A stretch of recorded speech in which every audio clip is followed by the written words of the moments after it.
Who am I? I'm Spider-Man, and I saw Spider-Man. It is directed by Sam Raimi, and if you haven't seen this movie, I will spoil it for you. This is sponsored by my Linktree. You can learn more about that at the end of this review. The movie starts with Peter Parker. Peter Parker is just a nerd. Ha, nerd.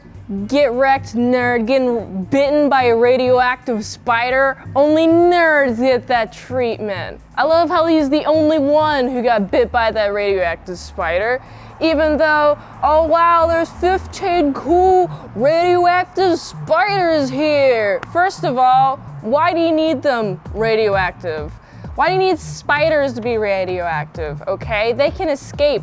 Just like what happened to Peter Parker's spider that bit him, all right? And now Peter Parker feeling sick, all right? We don't need any of the radioactive spider nonsense in this movie, but I despise, none of that is relevant at all. I do like Peter Parker though. Peter Parker is just a punk. Think of the alliteration. There's so many P's in his name. Punk especially fits him, all right? He's a big old punk. He won't listen to Ben at all, especially when he's like, oh, with great power comes great responsibility. Nope, won't listen to that. And it will catch up to him a little bit later, but first, I want to talk more things about his day-to-day life. Peter Parker, why are you trying to impress a woman? Mary Jane? Seriously? That's two women's names, twice as evil. You trying to buy a car so you can impress her? Man, I wouldn't be impressed if you bought a car in my sake. Buy a car for practical reasons. You're in New York. New York. You have a public transit system there. You have legs. You have scooters, you have bikes. You do not need a car, especially in New York. There's too many of them, Peter Parker. What are you doing? What head are you thinking with? Are you thinking with this head or are you thinking of this head? Which one are you thinking with? Of course, he needs to get the money. He sees an ad in the newspaper and is like, I gotta go wrestle. It goes wrestling. And he does a good job wrestling. Scrawny kid, doing little cool aerobics, whatever it's called, acrobatics. Who cares? He's Spider-Man. But he gets stiffed. And then there's a dude, he's like, I'm gonna take your money. To the person who stiffed him, he's like, I'm not gonna help him. All right? And this is the tragic point in Peter Parker's life. He loses Ben to a carjacker who turned out to be the thief. Oh man, Peter Parker, you could have saved them, but he didn't. And I like how the movie is showing his reaction to what he caused, essentially. He caused Uncle Ben's death because he was mad at a guy for not giving him enough money, all right? Peter Parker, with great power comes great responsibility, and this is it. You have to take the responsibility. You have to if you have great power. And Peter Parker was not taking that responsibility to his head until a loved one died. Also, very sad, tragic moment. We have Harry, Peter Parker's best friend, having a little smoochy time. A little girlfriend of MJ who he so loves. And Harry knows this, so I don't think that Harry is a very good friend. Oh, you didn't give your shot, matey. Yeah, I understand, says Peter Parker, who is a good dude, by the way. Harry is like, oh, I'll just take the chance. Oh, this is our senior year. We'll maybe never see each other again. And I'm like, Peter Parker, why'd you let her go, man? Harry Osborn, Norman Osborn. Man, Norman is so focused on having this government contract. Need some government money, some of that taxpayer money. Essentially, I'm paying Norman's freaking bill or whatever. I guess I don't live in New York, so it doesn't necessarily matter unless it's federal taxes that he's giving. I don't want to fund a stupid project. No government, why are you allocating this funds to him? Super soldier serum? Oh, it's unstable. Oh no, they're giving us a deadline. Looks like I'm gonna take it upon myself to ingest this weird green fluid and then green mist and then kill my a guy who's just trying to help. I'm just gonna kill the guy, all right? And he loses the contract anyway. Oh my freaking God. Why did you do that? Now you have psychosis. Now you have a delusion. Now you have hallucinations. Whatever that term is, hearing a voice inside your head, you have it, and it's not going away anytime soon. It's gonna make you do some pretty nasty things, all right? First of all, your company don't like you no more. They want you out. They sold the company, and the company was like, yo, no Norman Osborn here. Not allowed. So he gets yoinked, and then Green Goblin's like, well, you can't yoink me. I'm gonna yoink you back with a bomb. This bomb, pretty terrifying. I do not like how often the Green Goblin goes for people in public. So many people are dying. So many of them are dead. Come on, just let them chill. Let them have a nice little life and maybe, I don't know, assassinate your enemies in private. Why do you have to do it out in public, ruining public infrastructure, making it so I have to pay more for public infrastructure and my taxes that I gotta pay to you, Norman Oz.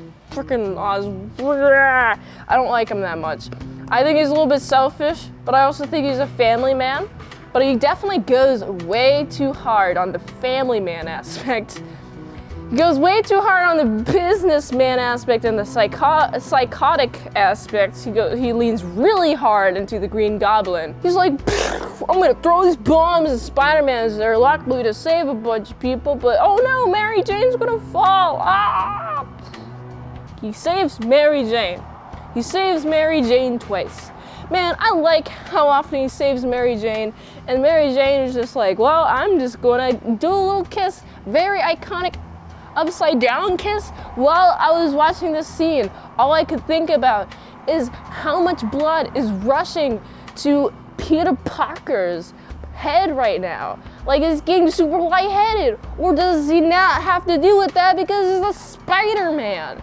What's the physical implications? Is he going to be like, oh, well, I'm going to go back up from upside down to right side up?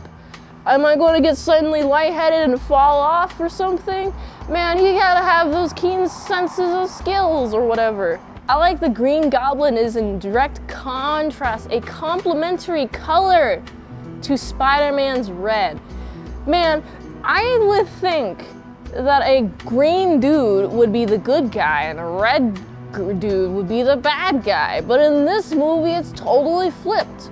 Also, I like how the Green Goblin has some purple versus Spider-Man has some blue.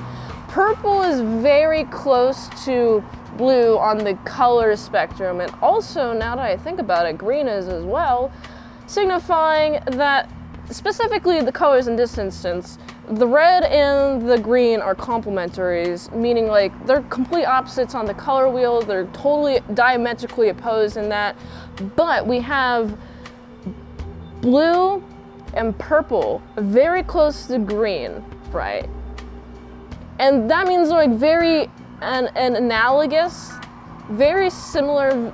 They're in the same like moral range, so to speak, because they have the same people that they're trying to protect. They're very close to each other, like quite literally in color and also in the familial distance. What is that called? Relationship. That's what they're called. The closer relationship, but they're diametrically opposed in morals and what they're doing all of this for. So I like the character design there. It made me do a little think. Green Goblin is insane.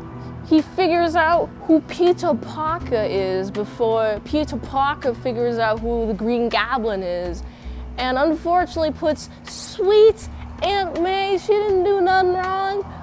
Oh, you put her into the hospital, and then you grab MJ and just start holding her from the top of a bridge, on top of a trolley bridge. Oh my goodness, this is devastating. This movie is making me feel so many things. There's a literal trolley problem. You have two choices. You can either save a bus of, I guess, literally a trolley full of people or one person, who would you choose? It's like that one meme where you can, 2 tracks. It's literally a trolley problem, and I was thinking, oh my goodness, wow. Who will he choose? He chose both of them, but at a great effort. He put in a lot of effort. He saved both of them in a very tense scene. But unfortunately, the Green Goblins almost got several times. Oh, a good old punch. Oh no, I'm about to fall through some glass. I better not get myself impaled. And does a little that action. It's very fun. I'm very big appreciative of how the directing was in this movie as well. From showing the Spider-Man swings to just the ferocious nature of crashing through things and it happening oh so quickly. I like how that was captioned in this movie. Also, I think that Peter Parker should know better than to trust the Green Goblin who's like, oh, I'm just gonna expose myself, because it's like, he has some plan going on, dude. You can't trust him. I like his Spidey sense. I do not like how Norman ends up impaling himself. And I also do not like how Harry thinks that it's Spider-Man's fault that his father is dead, because it's like, oh, if only you knew, guy.